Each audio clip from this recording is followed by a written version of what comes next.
성경은 선포의 책이라고 말할 수 있습니다. 성경의 첫 구절 창세기 1장 1절은 이렇게 말합니다. 태초에 하나님이 천지를 창조하시니라. 그 외에도 성경은 많은 명령과 선포로 구성이 되어 있습니다. 이것은 성경이 가지고 있는 독특한 특성을 우리에게 알려주고 있는 것인데, 하나님의 말씀이 진리이기 때문에 하나님은 우리가 사람에게 동의를 구하지 않습니다. 이것에 대해서 어떻게 생각하냐 동의를 구하잖아요. 오직 하나님은 그냥 선포하는 거예요. 태초에 하나님이 천지를 창조하시니라. 그러면 우리가 할 수 있는 겁니까? 다만 아멘으로 화답하는 거예요. 그러므로 믿음이 없이는 하나님의 말씀은 결코 아멘이 나올 수 없다라고 하는 것입니다. 그렇기 때문에 우리는 하나님의 말씀을 우리가 생각할 때에 하나님 말씀은 명령이요 선포다라는 생각을 분명히 가져야 될 것입니다. 오늘 본문의 말씀도 하나님의 선포입니다. 우리에게 그렇게 될 것이다 라는 가능성을 말하는 것이 결코 아닙니다. 하나님 우리에게 선포합니다. 보라, 이제 새 것이 되었다 라고 선포하는 거죠. 그 말씀 앞에 우리가 할 수 있는 건 뭐냐면 믿음으로 아멘하면서 자기 정체성을 찾아가는 것입니다.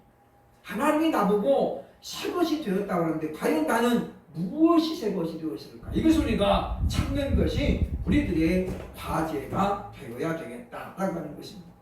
그런데 우리는 성경을 보면서 우리가 예수를 믿는 그 순간에 이미 하나님을 새롭게 된 피조물이라고 선포하셨다는 거죠. 그러면서 이것이 미래형이 아님을 우리는 분명히 기억해야 되겠다고 하는 것입니다. 하나님께서 이렇게 말씀하셨기 때문에 선포하셨기 때문에 우리는 변하려고 우리가 애를 쓰거나 힘쓸 필요가 전혀 없다고 하는 거예요. 하나님께서 말씀하시는 조건만 우리가 채워지면 우리는 변화되는 삶을 살아가도록 하나님이 그렇게 만드신다고 하는 거예요. 우리의 생각과 우리의 마음을 바꾸시고 우리의 관점을 바꿔 주신다라고 하는 것입니다. 그럼 우리가 하나님의 자녀라는 확신을 갖는 것이 어느 때보다도 중요하다고 말할 수 있습니다. 그럼 우리가 이 변화는 우리가 예수 그리스도의 인품을 닮아가는 것이고 우리의 삶이 예수님을 닮아가는 삶으로 변화되는 그것이 바로 우리들의 정체성이 되어야 한다라고는 성경이 말씀하고 있다고 하는 것입니다. 그렇기 때문에 우리가 신앙생활을 오래 하는 것이 우리의 정체성이 될 수 없고 교회에서 받은 직분이 우리의 정체성이라고 말하기 어렵습니다. 왜냐하면 아무리 우리가 교회 직분이 있다 할지라도 우리에게 변화가 일어나지 않으면 그 사람은 하나님의 자녀라고 말하기가 어렵다라고 하는 것입니다. 그런데 우리는 신앙생활을 오래 하면 오래 할수록 우리의 삶에 변화가 더욱더 많이 일어나야 된다는 거죠. 그 말은 다시 말하면 우리가 예수를 믿는 시간이 오래될수록 우리는 예수님을 더 많이 그리고 더 가깝게 닮아가야 되겠다라고 하는 것입니다. 사람이 누군가를 존경하면 그 사람을 닮아가게 되어 있습니다. 제가 아는 분도 보면 그 담임 목사님을 상당히 존경했더니 이분이 기도하는 것이 담임 목사님하고 거의 비슷해요. 심지어 제가 보니까 뒤에서 보니까 걸어가는 모습도 똑같아요. 덩치만 차이가 있을 뿐이지 걷는 모습도 똑같더라고요. 그래서 사람이 닮아가는 거예요. 우리가 예수님을 닮아간다는 건 뭐냐면 바로 그걸 말하는 거죠. 예수님처럼 말하고 예수님처럼 생각하고 예수님처럼 세상을 바라보는 관점을 갖게 되면 진정한 그리스도인이요 새 것이라고 우리 자신을 선포할 수 있다라고 하는 것입니다. 오늘 본문의 말씀을 통해서 나타나는 하나님의 선포는 과연 무엇입니까? 첫째로 보면 17절 보면 성도는 새로운 피조물이라고 선포하고 있습니다. 17절에 보면 그런즉 누구든지 그리스도 안에 있으면 새로운 피조물이라 라고 말씀하죠. 이것이 바로 선포형입니다. 새로운 피조물이다 라고 하나님께서 매듭을 짓는 거잖아요. 그죠? 이것이 바로 그리스도인의 정체성이에요. 우리는 예수를 믿으면서 새로운 피조물이 되었다는 것이거든요. 이 말씀이 무엇인가 하면 우리가 분명히 그 의미를 알고 있어야 되겠다라고 하는 것입니다. 앞으로 될 것이다가 아닙니다. 너희가 잘 믿으면 새롭게 될 것이다가 아니라 예수를 믿는 순간에 예수님이 내 인생의 주인인 순간, 고백하는 순간에 우리는 새롭게 됐다라고 하는 것입니다. 그러면서 우리는 성장해 나가는 것입니다. 조금씩 더 많이 예수님을 닮아가는 사람이 되어지고, 그러다 보면 우리 얼굴 모습에조차도 그런 모습들이 풍겨져야 된다는 거죠. 어딘가 모르게 온화하고 어딘가 모르게 인자한 표정이 나타내야 돼. 그래서 사람들이 우리에게 경계심을 늦추게 되는 것이다. 우리가 은혜를 충분히 받았는데 불구하고 인상이 그냥 너무 울그락불락하면은 누가 우리에게 경계하지 않겠습니까? 어떤 개그맨 보니까 옛날에는 어디 나가면 불신 검문이 많았거든요. 자기는 평범하게 생각하는데 꼭 자기 가다 보면 신분 좀 봅시다. 딱 보니까 뭐예요? 흉악범처럼 생긴 거죠. 산적같이 생기기 때문에 그래서 많이 오해를 받고 그랬다고 하는 것입니다. 우리가 내적인 평안함이 찾아오고 내적인 기쁨이 있으면 그것이 우리에게 반드시 표정으로도 나타나게 되어 있습니다. 그러면 우리가 하나님이 선포하신 대로 과연 나는 지금 새로운 피조물인가라는 질문을 우리가 해보고, 그리고 우리 항상 답변을 준비해야 되겠다라고 하는 것입니다. 성경은 우리가 이와 같이 하나님의 사람으로 새롭게 되는 단계를 회개라고 생각합니다. 우리가 예수님을 믿고 나면 우리가 내가 죄인이라는 것이 인식이 되거든요. 아, 내가 그동안 알지 못했던 것들이 바로 죄구나. 그것을 믿고 내가 이제 애통하게 되어지고 결단으로 돌아서면 그 사람을 누구라고 말하냐면 바로 거듭난 사람이라고 성경은 말합니다. 그리고 우리가 새로운 피조물은 누구냐면 회개하고 그리스도인으로 거듭난 사람이라고 말할 수 있다라고 하는 것이죠. 요한복음 3장에 보면 너희가 거듭나지 아니하면 하나님의 나라를 들어갈 수 없다라고 예수님은 니고데모에게 분명히 설명합니다. 그러므로 우리가 우리 자신이 예수님을 믿고 나서 정말 내가 회개했는가?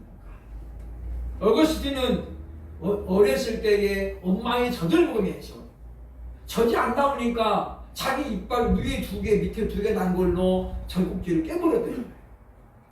그것을 어거스틴이 어떻게 기억하겠습니까? 아무리 천재라도 그때 일을 기억할 수 없는데 하나님께서 이 어거스틴을 철저하게 회개시키면서 마치 필름을 보는 것처럼 그때 그 모습을 보여줬다잖아요. 어린아이 어거스틴은 그게 젖인 줄 알고 빨아먹었지만 실제는 이빨로 깨물어난 피를 먹었다는 것이거든요. 그래서 자매를 보면 어거스틴은 그때 그 모습까지도 자기 어떤 알고 한 것은 아니지만은 하나님 앞에 처절하게 회개합니다. 우리는 물론 하나님께서 우리에게 요구하는 것은 다 다릅니다. 이와 같이 어거스틴처럼 그렇게까지 회개를 요구하는 것이 있는가 하면 우리 의식이 있을 때부터 요구하는 것도 있어요. 다만 중요한 것은 모든 사람이 죄를 범하였음에 하나님의 영광을 이루지 못했기 때문에, 그러므로 어떤 사람도 하나님 앞에 회개하지 아니하면 거듭날 수 없고, 성경은 그런 사람을 통해서 새로운 피조물이라고 말하지 않는다라고 하는 것입니다. 겉으로 드러나는 모습이 우리의 정체성이 아닙니다. 우리 마음의 변화가 일어나야 되고 심령의 변화가 일어나고, 그리고 우리 관점이 달라져야 된다고 하는 것입니다. 그러므로 지금 우리는 새로운 피조물인 줄로 믿습니다. 아멘. 우리가 이와 같은 확신을 가지고 하나님 앞에 나아가고 또 하나님의 말씀을 따라 우리들도 자꾸 선포해야 됩니다. 나는 새로운 피조물이다. 이전 것은 지나갔으니 보라 새 것이 되었도다 라고 선포하면 우리는 자꾸 그런 삶을 살아갈 수 있지만은 우리가 과거에 자꾸 잡혀 있으면 우리는 새로운 피조물의 신분을 가지고 있음에도 불구하고 어떻게 살아가는 거예요? 과거의 인물로 살아간다는 거예요. 왕자와 거지가 옷만 바꾼다고 해서 신분이 바뀌어지는 것은 절대 아닙니다. 거지는 왕자처럼 옷을 입어도 근성은 뭐예요? 여전히 거지. 왕자는 옷을 거지로 입었지만은 그의 본성이 뭡니까? 왕자죠. 말하는 것도 생각하는 것도 그렇기 때문에 정체성을 속일 수가 없다는 것입니다. 둘째로 오늘 말씀이 선포하는 말씀은 무엇입니까? 17절 역시 보면 그리스도인 예수 안에 있어야 된다라고 선포하는 것입니다. 저와 여러분이 새로운 피조물이 되는 유일한 조건은 단 하나입니다. 그것은 바로 우리가 그리스도 예수 안에 거해야 된다라고 오늘 성경이 선포하고 있습니다. 이 말은 예수님과 동행하며 그분이 내 인생의 주인이 되어야 한다라는 것을 전제하고 있다고 하는 것입니다. 그러므로 예수님이 내 인생의 주인이면 우리의 마음 중심에 작용합니다. 그리고 이런 사람은 매사의 모든 것을 주님과 의논하죠. 주님 어떻게 할까요? 이게 뭡니까? 기도입니다. 그러니까 예수 안에 있는 사람은 특별한 특징을 몇 가지 가지고 있습니다. 그 이유는 뭐냐면 나는 내 스스로는 아무것도 할 수 없다라는 자기 인정이 필요한 거예요. 왜냐하면 요한복음 15장 5절에 보니까 말씀합니다. 나는 포도나무요 너희는 가지라. 그가 내 안에 내가 그 안에 거하면 사람이 열매를 많이 맺는다. 나를 떠나서는 너희가 아무것도 할 수 없습니다. 나를 떠나서는 너희가 아무것도 할 수 없다. 우리가 예수를 떠나서는 아무것도 할 수 없다는 거죠. 오직 할 수 있는 게 뭐겠습니까? 죄 짓는 일은 예수님을 떠나야 가능한 일입니다. 그러므로 성경이 말씀하고 있는 것처럼 우리는 내 스스로의 힘으로는 절대 새로운 피조물이 될 수 없다라는 이와 같은 인식이 먼저 우리에게 고백되어야 한다고 하는 것입니다. 그러므로 예수님이 내 안에 계셔서 우리의 마음과 생각을 간섭해 주셔야 된다. 하나님의 간섭이 있으면 내 육신대로 내 인간성대로 할 수가 없는 거예요. 하고 싶어도 하나님이 어떻게 합니까? 간섭하시기 때문이죠. 우리의 양심, 신앙 양심을 가책합니다. 사람에게 양심이 있는 것처럼 신앙인에게는 신앙 양심이 따로 있습니다.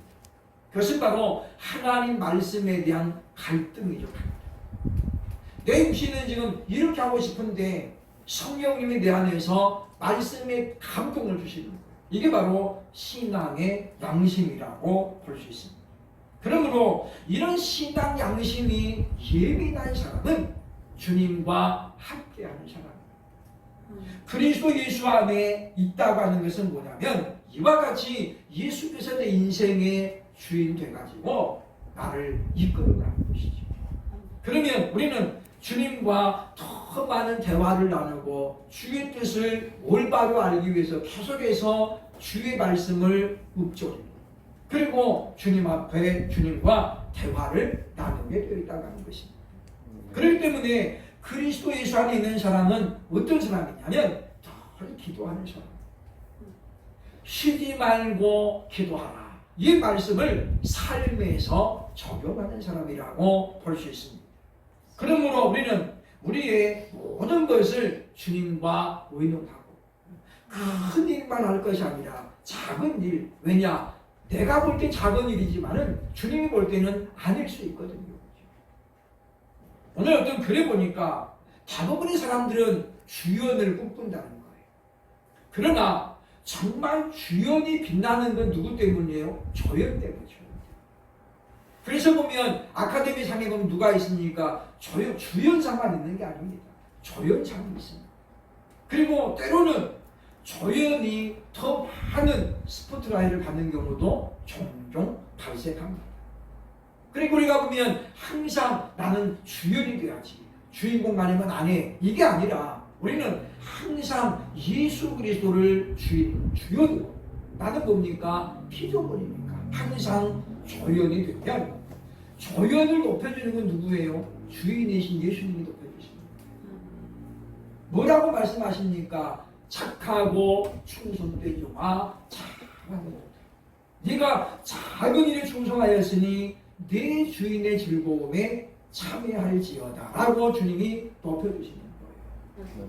그러므로 사랑하는 여러분이요, 우리가 예수 안에 거하는 그런 사람이 무엇입니까? 분명히 알았으므로 우리가 날마다 참으로 예수 안에 거하면서 늘 주님과 동행하고 가면서도 주님과 늘 기도가 일상이 될 수 있기를 주의 이름으로 축원합니다. 그래서 누군가가 우리를 말할 때는 야, 저 사람은 기도하는 사람입니다. 기도하는 사람. 사실 우리가 그런 말이 얼마나 대단합니까? 많은 사람들이 종교개혁가 루터를 말할 때에 기도하는 사람이었다라고 말합니다. 왜냐? 그는 실제로 매일같이 하루에 1시간에서 2시간씩 매일 기도했습니다.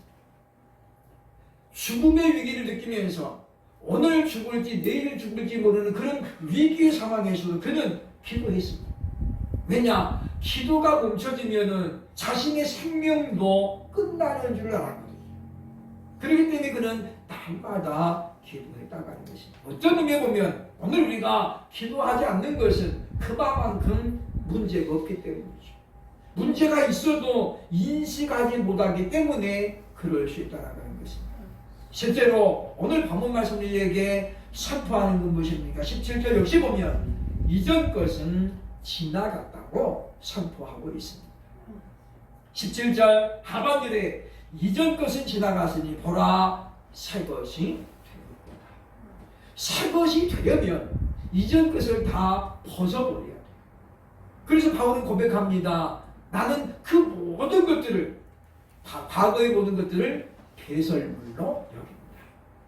내가 로마의 시민권자였던 것, 가말리엘의 제자였던 것까지라도 히브리인 중에 히브리인이고 바리새인 중에 바리새인이었으며 베냐민파 정통 유대인이라는 그런 모든 타이틀, 그는 배설물처럼 버렸다라고 얘기하는 거예요. 그리고 뭡니까? 그는 나는 예수 그리스도인이라는 새로운 타이틀이 그에게 주어졌다는 것입니다. 그런데 우리가 새로운 비전이 된 것은 뭐냐면 이전 것, 즉 예수님을 믿기 전에 모든 것이 지나갔기 때문에 우리가 새로운 구조물이 되었다는 것이죠. 그래서 사도 베드로전서 4장 3절에서 이렇게 말합니다. 너희가 음란과 정욕과 술 취함과 방탕과 향락과 무법한 우상 숭배를 하여 이방인의 뜻을 따라 행한 것은 지나간 때로 족하도다. 지나간 때로 족하도다. 한글 개역에서는 지나간 때가 족하도다 그랬는데 개역 개정은 지나간 때로 족하도다. 그렇게 번역을 했습니다. 무슨 이야기입니까? 우리가 옛사람의 모습은 이제 완전히 버려야 된다는 거죠. 마치 AD와 BC가 나누는 것처럼 우리는 예수님을 믿기 전과 후가 분명하게 구분이 돼야 된다는 거예요. 왜냐? 옛사람은 온전히 죄성으로 가득 찬 사람입니다. 시기하고 질투하고 사모니 땅을 사면 배가 아픈 거, 그게 바로 뭐예요? 옛사람이지. 나보다도 남이 잘 되는 걸 보면은 두고 볼 수 없는 거. 그래서 모함하고 참소하는 거, 그게 바로 옛사람의 모습입니다. 그러므로 우리가 이제 그런 옛사람의 모습을 우리가 벗어버리고 지워버리려고 애를 써야 되겠다라고 하는 것입니다. 그러므로 그것은 바로 죽은 자의 모습이었고 세상적인 모습이었기 때문에 우리는 더 이상 과거에 대해서 미련을 가져서는 안 된다는 것입니다. 하나님은 인자하시고 자비하시고 노하시기를 더디하시는 분이라고 말씀하죠. 하나님이 자기 자신을 그렇게 소개했어요. 그렇죠? 그러나 그런 하나님이라고 노할 때가 있습니다. 그게 언제냐면 민수기 14장에 나오죠. 모세가 12명의 정탐꾼을 파송해서 가나안에 정탐을 시킵니다. 사람들이 가서 보니까 정말 젖과 꿀이 흐르는 땅이에요. 석류가 얼마나 잘 됐는지 포도 한 송이를 장정 혼자는 못 들어요. 그래서 작대기에 포도 한 송이를 해가지고 가지고 오자. 두 사람이 떼매고 옵니다. 그렇게 풍성한 곳이잖아요. 그런데 그 12명이 40일 동안 정탐하고 와서 모세와 회중 앞에 보고합니다. 그 모습이 민수기 13장에 나오잖아요. 결론이 뭐였습니까? 10명이 우리는 그 땅에 절대 못 갑니다. 우리가 가보니까 거기는 아직도 거인들이 많이 살고 있어서 그들을 보기에 우리는 마치 메뚜기 같았다. 메뚜기가 거인을 어떻게 여행하죠? 그래서 10사람은 못 갑니다 라고 이야기합니다. 그리고 민수기 14장 4절에 이렇게 말하죠. 이에 서로 말하되 우리가 한 지휘관을 세우고 애굽으로 돌아가자. 애굽으로 돌아가자. 하나님께서 10가지의 재앙을 통해서 애굽 왕의 바로를 완전히 굴복시키고 그리고 출애굽시켰더니 이제 하는 말이 뭐예요? 다시 우리 애굽으로 종로로 가겠습니다. 저 모세는 우리가 더 이상 못 믿으니까 갈아치우고 새로운 지휘관 모시고 돌아가자. 그때 하나님께서 인자하시고 자비하시고 누가 도전 다 버리더라고요. 즉시 대박. 그리고 뭐라고 말합니까? 14장 23절 이렇게 말합니다. 내가 그들의 조상들에게 맹세한 땅을 결단코 보지 못할 것이요 또 나를 멸시하는 사람은 한 사람도 그것을 보지 못하리라. 그래서 그 20세 이상 돼서 출애굽했던 사람들 가운데 여호수아와 갈렙 딱 두 사람. 이 두 사람이 12명의 정탐꾼 가운데 두 사람이죠. 10명이 다 안 돼요, 못 가요 할 때 여호수아와 갈렙만은 이야기합니다. 하나님 우리와 함께 하시니 그들은 우리의 밥이다. 그러나 대제는 이미 죽었어요. 10대 2잖아요. 이길 수가 없습니다. 그러면 우리가 그들처럼 보면 하나님 그래도 그 옛날이 좋았습니다. 참 큰 거 타고 다니고 큰 집 살 때 좋았습니다. 다시 돌아가고 싶습니다. 라고 우리가 옛사람의 모습을 우리가 동경하면 그것은 하나님을 진노한 거예요. 왜냐? 그것은 예수 그리스도의 대속사역을 무기력화시키는 거예요. 또다시 예수님을 십자가에 못 박는 그런 일이 되기 때문에 하나님 우리가 자꾸 옛 모습을 추억하고 담아두고 있는 것 자체를 우리가 멀리해야 되겠다라는 것입니다. 왜냐? 우리는 이전 것이 지나가버리고 새로운 피조물이기 때문이라는 것이죠. 결국 우리가 내리는 결론은 무엇입니까? 우리가 변화되지 않는 사람은 아직 거듭나지 못한 사람. 하나님의 성령을 우리가 받아야만이 우리가 거듭나거든요. 그러니까 예수를 오래 믿는다고 고백해도 내 삶에 내가 그리스도인의 특징이 아무것도 없다. 그러면 우리는 어떻게 해요? 아직까지도 거듭나지 못한 사람. 문제는 우리 자신만이 자가 진단할 수 있다는 것입니다. 누구도 그 사람의 실체를 알 수 없습니다. 사람이 사람을 판단한다는 것은 어찌 보면 월권입니다. 그렇기 때문에 우리는 다만 기도하는 것입니다. 하나님, 저 사람이 교회 직분을 갖고 있지만 정말 그가 거듭나는지 정말 그리스도인으로 지금 변화되고 있는지 알 수가 없습니다. 오직 하나님만이 아십니다. 왜냐? 계시록 2장 3장에 보면 주님 말씀하되 내가 너희의 행위를 아노니 그 말씀이 7번 나옵니다. 하나님만이 정확한 것을 아십니다. 우리는 겉모습만 보고는 판단할 수 없습니다. 왜냐? 그렇게 해가지고는 잘못할 때가 많이 있기 때문이죠. 저분이 내게 대단히 친절한데 그걸 내가 오해할 수 있어요. 대부분의 여성분들이 남성들에게 오해해 주는 게 뭐냐면 남자에게 좀 친절하면 남자는 100% 저 여자한테 관심이 있구나 이렇게 오해합니다. 사실은 아닌데 그냥 친절한 것 뿐인데 뭐요? 상대방은 오해하는 거예요. 그러다가 나중에 뭡니까? 저 사람은 누구에게나 그래요. 그러면 어떻게 해요? 그때 가서 조금 이제 현실을 깨닫는 그런 것처럼 우리가 어떤 드러나는 상황, 그 순간을 보고 판단하는 것은 대단히 위험하다고 볼 수 있다는 것입니다. 그러므로 이제 저와 여러분은 과거의 모습이 어떠했던가? 육신적으로 보면은 옛날에 도 훨씬 더 화려했던 사람도 분명히 있습니다. 오히려 예수님을 믿고 나서 더 청빈해지고 더 어려워진 사람도 분명히 있습니다. 왜냐? 그렇게 안 하면 하나님 앞으로 돌아오지 않기 때문이죠. 그렇게 안 하면 하나님을 안 믿기 때문에 하나님께서는 그런 환경들을 조성하시는 것입니다. 그래서 낮아지게 만들고 하나님 앞에 엎드리게 되어 있다는 것이죠. 제가 아는 분도 사업이 잘 나갈 때는 하나님의 음성을 듣지를 못했습니다. 그러나 부도가 나고 그렇게 되니까 자신을 부르시는 하나님의 음성을 들은 거예요. 그리고 그 회사를 동생에게 넘겨주고 본인은 그때서야 이제 40살 돼가지고 신학대학 대학원을 갑니다. 그리고 남들보다 늦게 목사가 됐잖아요. 그래도 그가 23년 정도를 목회하고 은퇴했는데 그 짧은 기간에 볼 수 있지만은 남들이 이루어지 못했던 많은 열매들을 그분은 남겼습니다. 교회에서 그분이 은퇴하기 직전에 사례비를 올리는 게 분이 이야기했대요. 사례비 너무 많으니까 깎읍시다. 그래서 얼마인지는 모르지만 하여튼 간에 성도들이 올리자고 하는 금액보다 줄여가지고 소폭만 올렸대요. 왜냐? 그분이 말합니다. 나는 이제 애들이 다 커가지고 돈 쓸 일이 별로 없습니다. 딸내미도 대학 졸업했고 작은 아들도 이제 대학 졸업해가 직장 다니는데 돈 쓸 일이 없으니까 조금만 올려달라. 성도들이 얼마나 존경하겠습니까?